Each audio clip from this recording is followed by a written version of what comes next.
الحمد لله وكفى الحمد لله وكفى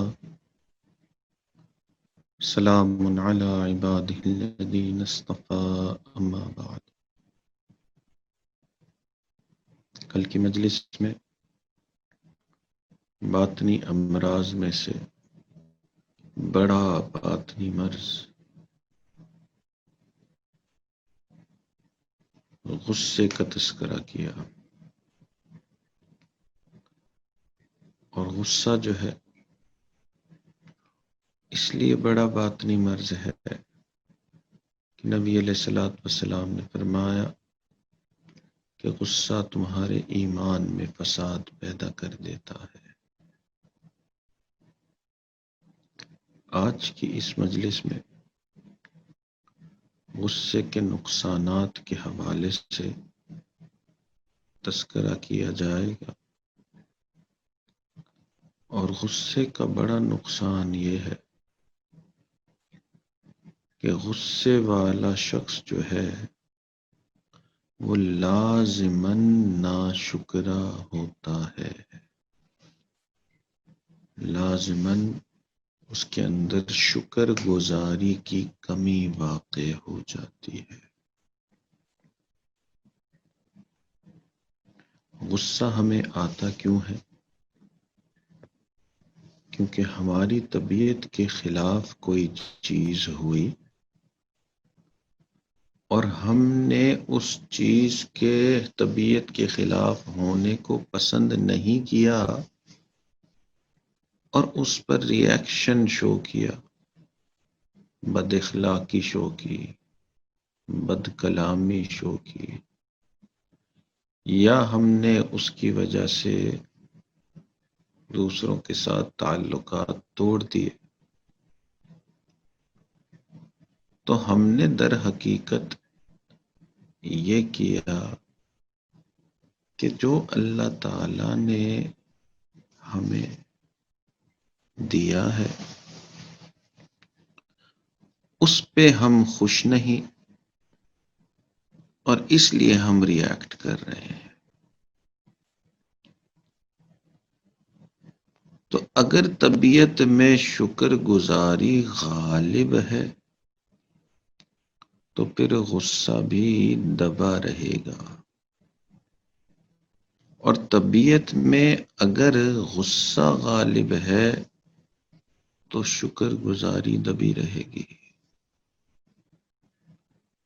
بالکل شکر گزار بندہ جو ہے اس کے اندر غصہ بہت مشکل سے آئے گا۔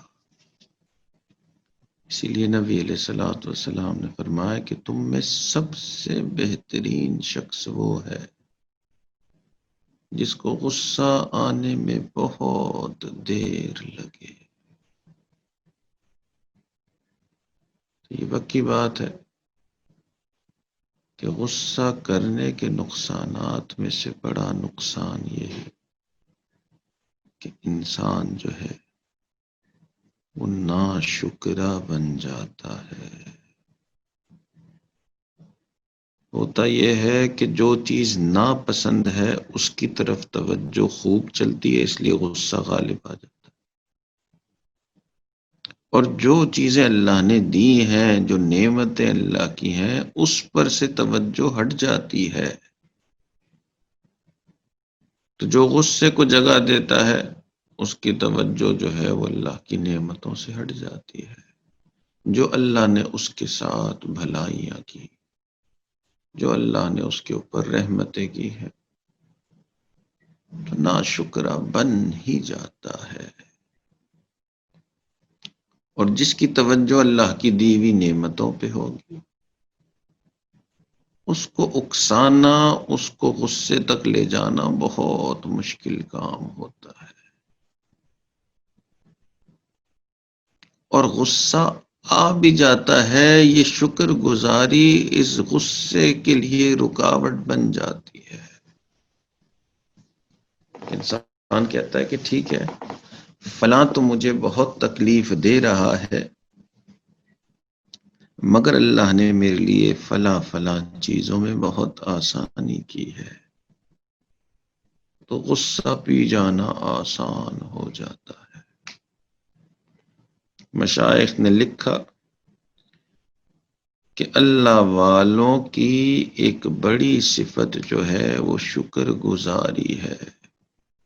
یہ شکر گزاری کے ایکسپرٹ ہوتے ہیں، ناگوار صورت حال میں سے بھی شکر گزاری کا پہلو نکال لیتے ہیں۔ تو عام بندے کے لیے بہت مشکل، مگر جو اللہ کی اس قرب کے راستے پہ چلتا ہے اس کے لیے شکر گزاری آسان، ناگوار صورت حال میں سے شکر گزاری کا پہلو نکالنا، یہ اصل کامیابی ہے۔ اس کا مطلب ہے کہ اب اس کو شکر کرنے کی عادت ہو گئی۔ مثال کے طور پہ بیٹا ہے، نافرمان ہے، بات ہی نہیں مانتا۔ عام بندہ جو ہے بیٹے سے بھی ناراض رہے گا، بیٹا گھر میں آ رہا ہے تو اس کے ساتھ منہ بنائے گا، چھوٹی سی بھی کوئی بات طبیعت کے خلاف ہوگی، کیونکہ اب مستقل ایک ناراضگی چل رہی ہے، تو تھوڑی سی بھی اس کی بات پسند نہیں آئے گی تو پھر گرما گرمی ہو جائے گی۔ ایسا ہی ہوتا ہے نا، جس کے ساتھ طبیعت میچ نہیں کر رہی، دل جس سے پریشان ہے،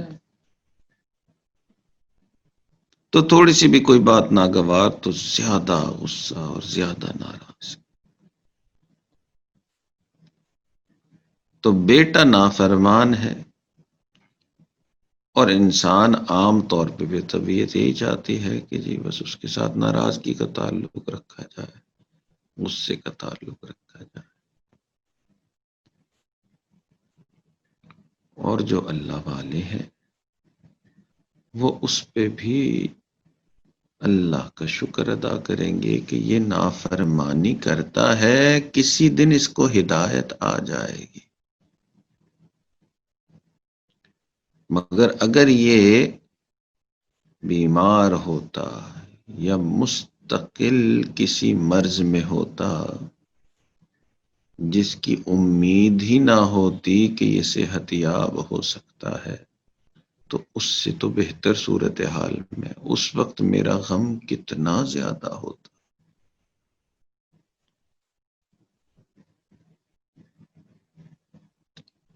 تو یہ بات شاید اتنی اچھی طرح سے سمجھ میں مجھے اس عاجز کو نہ آتی۔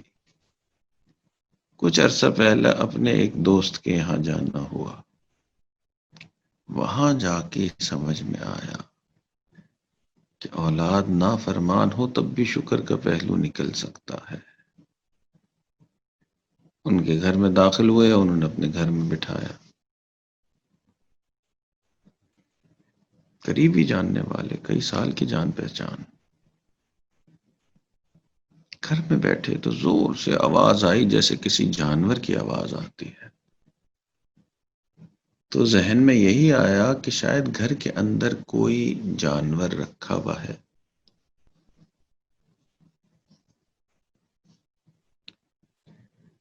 اب اس کو ہم نے جیسے ہوتا ہے کہ جانے دیا کہ چلو ٹھیک ہے، ان کی مرضی جو بھی ہے۔ تھوڑی دیر بعد پھر ایسے ہی زور سے آواز آئی، چیخو پکار کی، پھر 3-4 مرتبہ آئی، تو ان کو ایکسپلین کرنا ہی پڑا کہ یہ کیا ہے۔ تو انہوں نے بتایا کہ یہ میری بیٹی ہے، اور اب یہ نوجوانی کی عمر کو پہنچ گئی ہے، اور یہ مینٹلی ڈس ایبلڈ ہے، بچپن سے ذہنی طور پہ مفلوج ہے، 2-3 نرسز رکھی ہوئی ہیں، جس دن سے پیدا ہوئی ہے اس دن سے ابھی تک جوانی کی عمر تک ذہنی طور پہ مفلوج ہے۔ اسی طرح ہمارے گھر میں سارا وقت چیخو پکار ہوتی ہے، نہ وہ خود کھانا کھا سکتی ہے، نہ اپنے کپڑے پہن سکتی ہے، اور میں اور میری بیوی بس پوری زندگی ہماری اس کی دیکھ بھال میں لگ گئی ہے۔ تو یہ کتنا بڑا چیلنج اور کتنا بڑا غم! اس وقت سمجھ میں آیا کہ اگر نافرمان اولاد ہے تو اس کے لیے دعا کی جا سکتی ہے، اس کو نصیحت کی جا سکتی ہے، اس کو اللہ والوں سے ملایا جا سکتا ہے، اللہ سے رحمت مانگی جا سکتی ہے، اور یہاں تو بالکل نا امیدی والی صورتحال۔ تو ذہن میں یہ آیا کہ اس میں بھی شکر گزاری کا پہلو نکالا جا سکتا ہے۔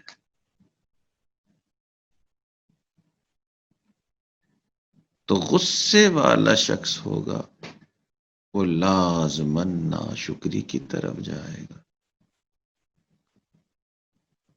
اور سب سے بڑا یہ نقصان ہے غصے کا۔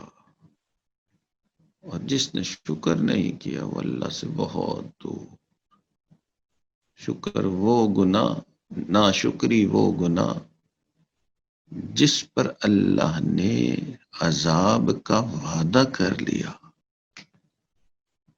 بڑے بڑے گناہ ایسے ہیں کہ جن کے اوپر عذاب کا وعدہ ایسے ڈائریکٹلی نہیں ہوا، ناشکری پہ صاف صاف وَلَئِن كَفَرْتُمْ إِنَّ عَذَابِي لَشَدِيدٌ، کہ اگر تم نے ناشکری کی تو ہمارا عذاب شدید ہے۔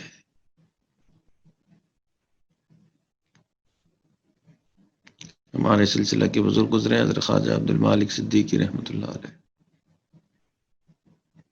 ان کے پاس ایک مرید ان کے آئے، حضرت کو احساس ہوا کہ یہ ہمارے ایک جاننے والے سے مل کے آ رہے ہیں، تو حضرت نے ان سے پوچھ لیا،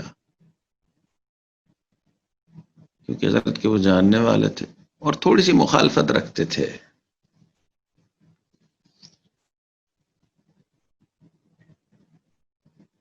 تو انہوں نے پوچھ لیا کہ ہاں جی آپ آئے تھے تو انہوں نے کچھ کہا میرے بارے میں؟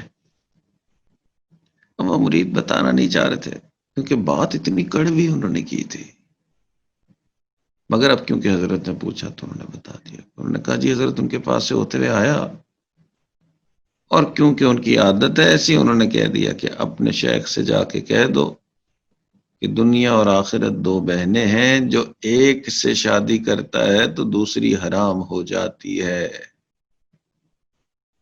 اب اتنے بڑے شیخ، ان کو ایسی کڑوی بات کی کہ دنیا اور آخرت دو بہنیں، تم ایک سے شادی کرو گے تو دوسری حرام۔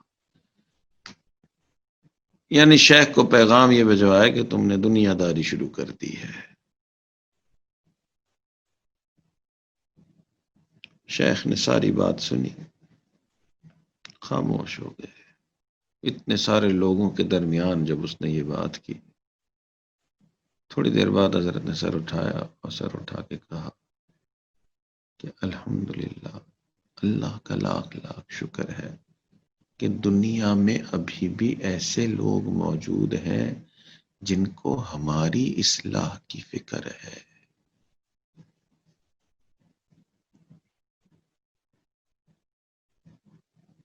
تو مشائخ ہوں گے تو مشائخ کی اندر لازمی غصہ دلانا بڑا مشکل کام، ان کو کافی اکسانا پڑے گا، اور اسی وجہ سے شکر گزاری بہت غالب ہوگی، اس لیے غصہ ان کو بہت مشکل سے آئے گا کہ ہر وقت اللہ کی نعمتوں پہ نظر ہوگی۔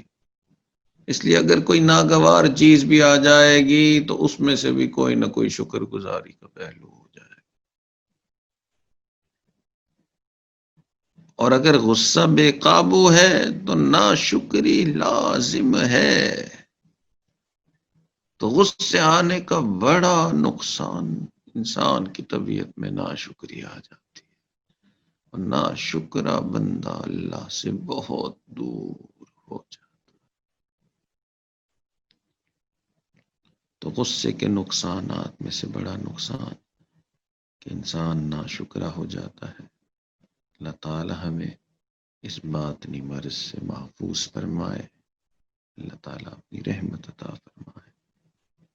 غصے کا ایک اور جو نقصان ہے جو انشاءاللہ کل بیان کیا جائے گا کہ غصے والے کی عقل جو ہے غصے کی حالت میں کئی مرتبہ زائل ہو جاتی ہے۔ اس کے اوپر انشاءاللہ کل گفتگو کریں گے۔ سبحانک اللہم بحمدک اشہد ان لا الہ الا انت استغفرک و اتوب الیک۔ دعا کر لیجیے۔ الحمدللہ رب العالمین والصلاة والسلام علی سید الانبیاء والمرسلین، اللہم صلی علی سیدنا محمد وعلی آل سیدنا محمد وبارک وسلم۔ اللہم انا نسألک علما نافعا وعملا متقبلا ولسانا ذاکرا وقلبا خاشعا ورزقا واسعا وشفاء من كل داء، وصلی اللہ تعالی علی حبیبہ سیدنا محمد وعلی آلہ واصحابہ اجمعین برحمتک یا ارحم الراحمین۔